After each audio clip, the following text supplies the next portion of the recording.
شايف كوكبه عظيمه الحقيقه. وبالتالي احنا لازم نعمل دوره كل يوم عشان نشوف الكوكبه والمجموعه الجميله دي تتجمع.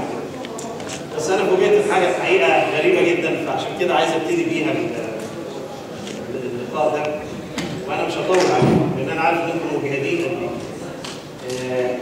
انتوا عارفين يا جماعه احنا عاملين الدوره دي ليه؟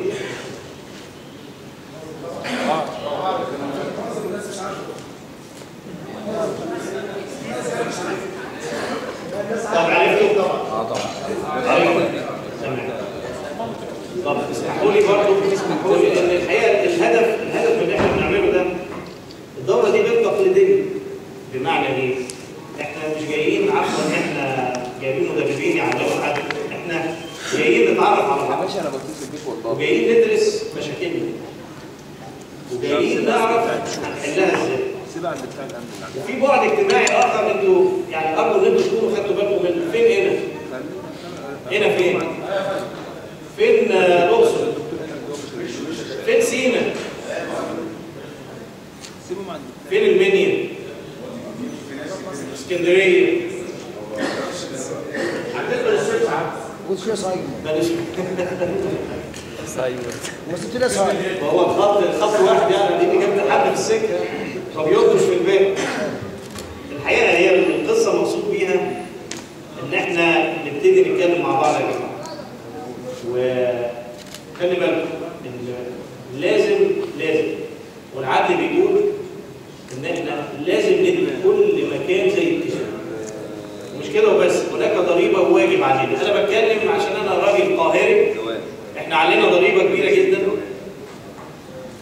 علينا ضريبه وعلينا واجب ان احنا اللي اتعلمناه لازم نوصله لاخواتنا في اقصى جمهوريه مصر العربيه. هي دي البدايه.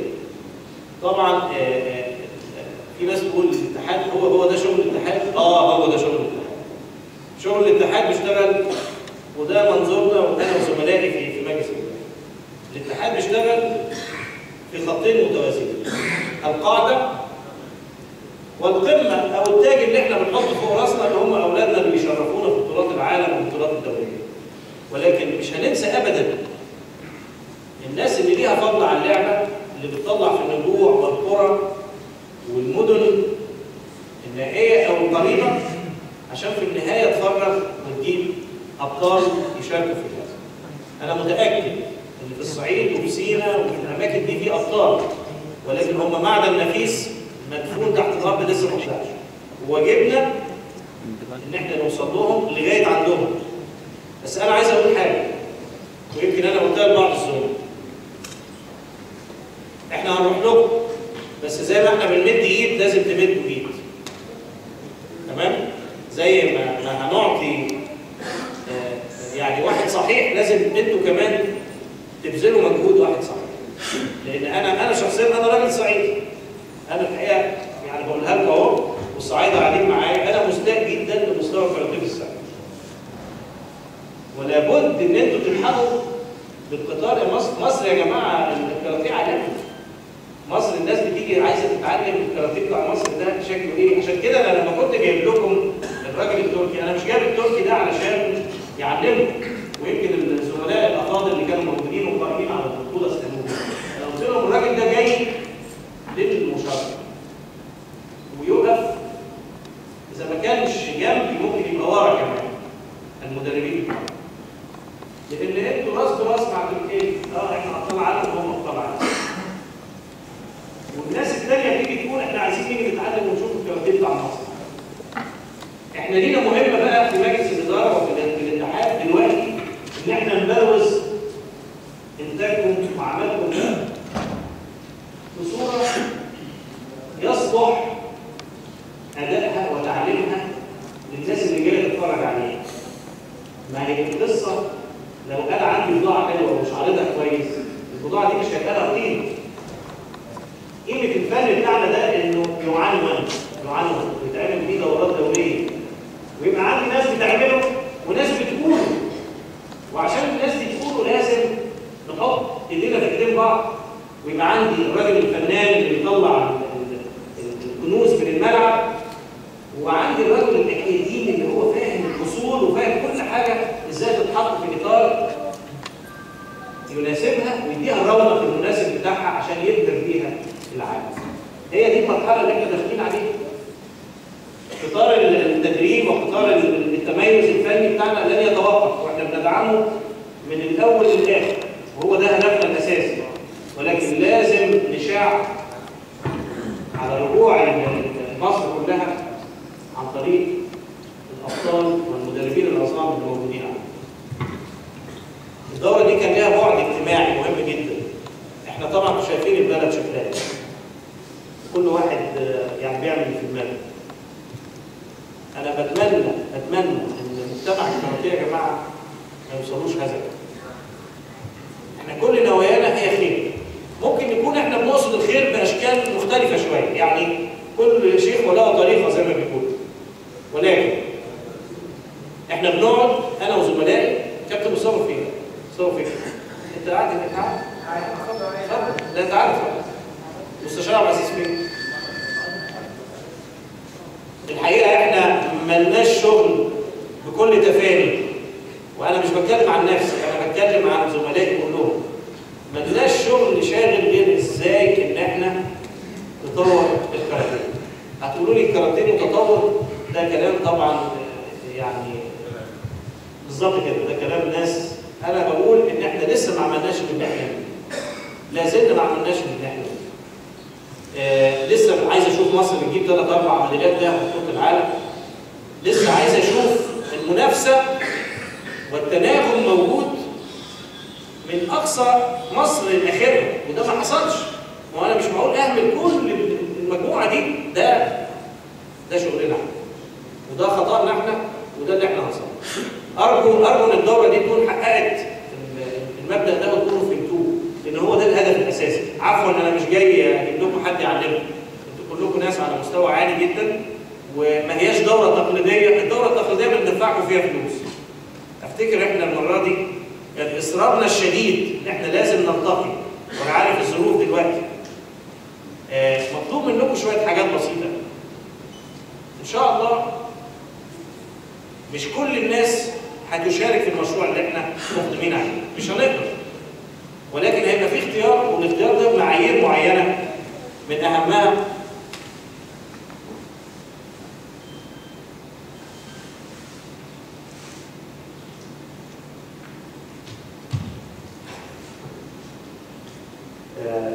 من ضمن المعايير المهمه للدوره دي او لاختيار المدربين اللي هيمثلونا في المناطق. ونحن في منتهى الاصرار على اكمال هذا المشروع، في منتهى الاصرار.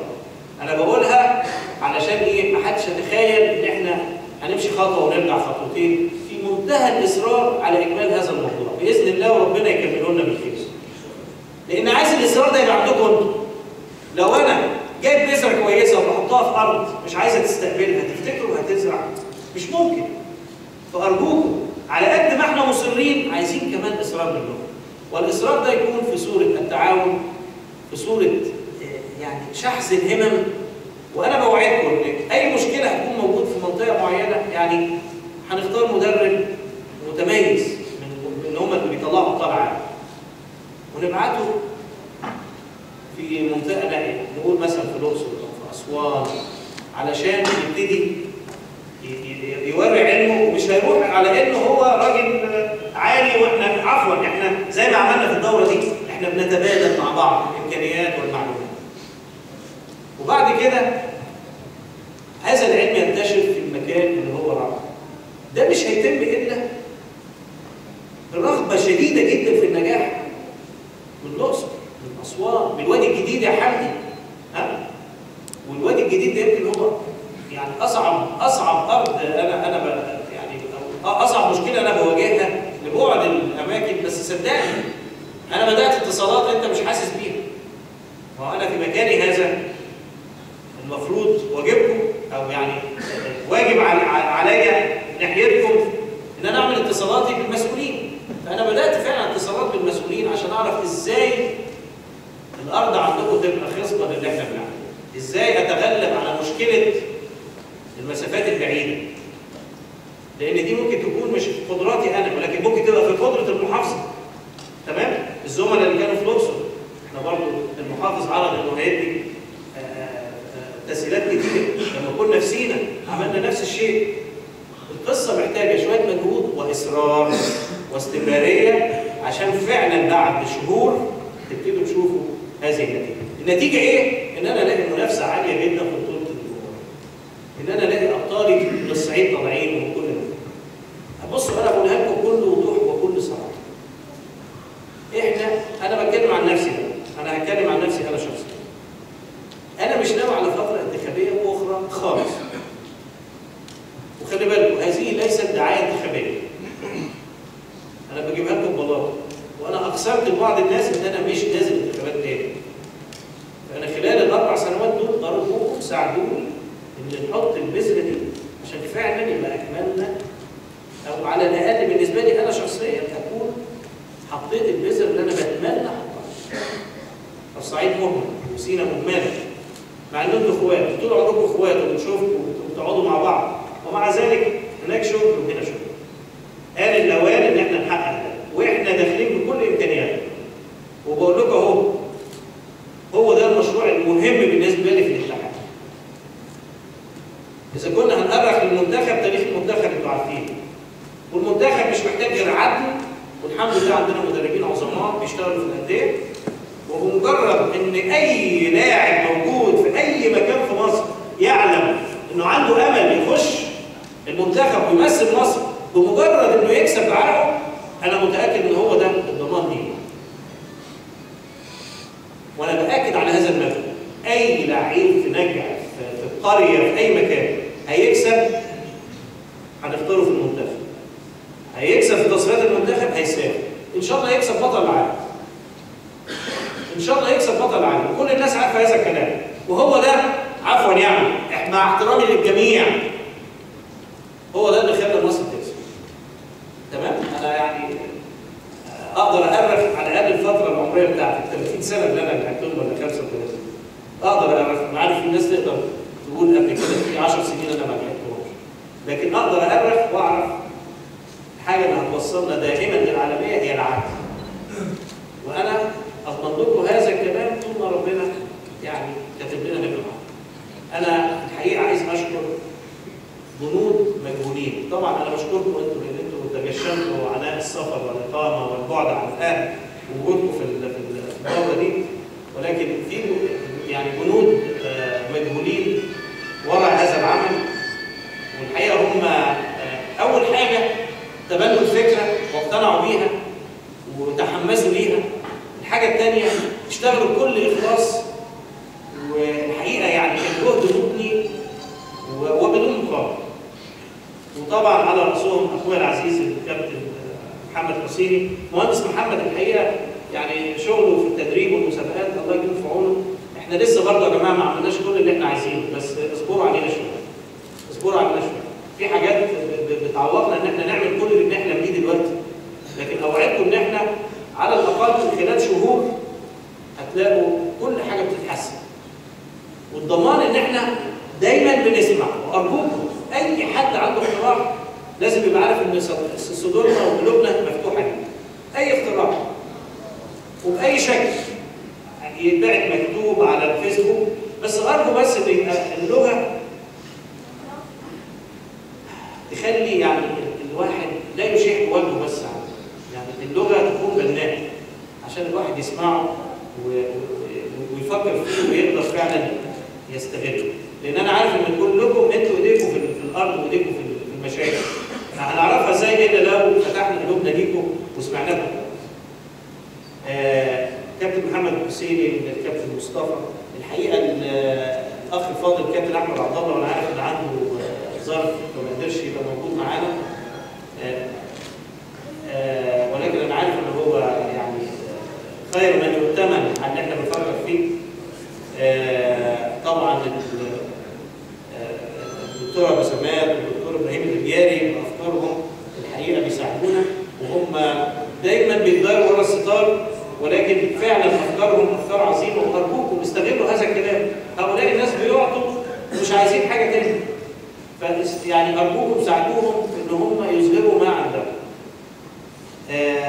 اخيرا بشكر كل الاخوه في مجلس الاداره. انا عارف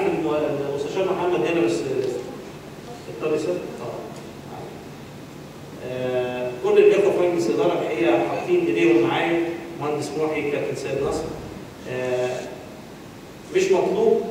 مش مطلوب الحقيقه غير ان انتوا انقذونا زي ما انتوا عايزين وقولوا لنا افكاركم. لكن احنا بعد كده بنفكر، واظن من حقنا ان يبقى لنا اتجاه، وطالما هذا الاتجاه شريف محدش يلومنا عنه. واتجاهاتنا هي ان احنا كل مقدرات هذا الاتحاد ترجع لكم تاني ولاولادكم. هو ده اللي بنفكر فيه. وبنقعد ندرس ازاي نعمل ده. لان خير استثمار هو اللي يرجع لكم ويرجع لاولادكم. مش ولادكم في القاهره ولا الجيزه ولا اسكندريه، لا. لازم يبقى في عدل في التوزيع. وده واجبنا دلوقتي. وبوعدكم ان هذا لن نتنازل عنه، مهما كانت الضغوط لن نتنازل عنه. بشكركم وربنا يوفقكم، وارجوكم ساعدونا يا جماعه. مش عمليه الاخوه خلونا نتكلم بصراحه، الاخوه اللي محتاجين دعم ارجوكم ساعدونا. انا هقول لكم ببساطه كده، المدرس لما يخش في فصل فيه تلاميذ مفتحين وبيسمعوا بيدوا له امل في انه هيطلع منهم علماء. هي كده ببساطه. مش طالبين حاجه تاني. وطالبين يبقى في تواصل عشان نعرف المشاكل ونحلها. ومستعدين نروح لكل مكان لغايه عنده. لكل مكان لغايه عنده. ده واجبنا، ده اول واجبنا ان احنا نيجي لغايه عندهم عشان نتعرف. لان انا الحقيقه الزيارات اللي انا عملتها عرفتني حاجات ما كانش ممكن اعرفها الا لما اتواصل. وكلكم ناس افاضل، حتى المختلفين ناس افاضل. تمام؟ هم مختلفين ولكن هم الاثنين كويسين. بس كل واحد بيتبنى فكره بشكل معين. لازم نحط ايدينا في ايديهم. لازم واحد كده يعني يبقى هو الاكبر وهو الاشمل وهو الاعقل ويحتوي التاني. مهم قوي. انا شايف ان الكاراتيه هو مصر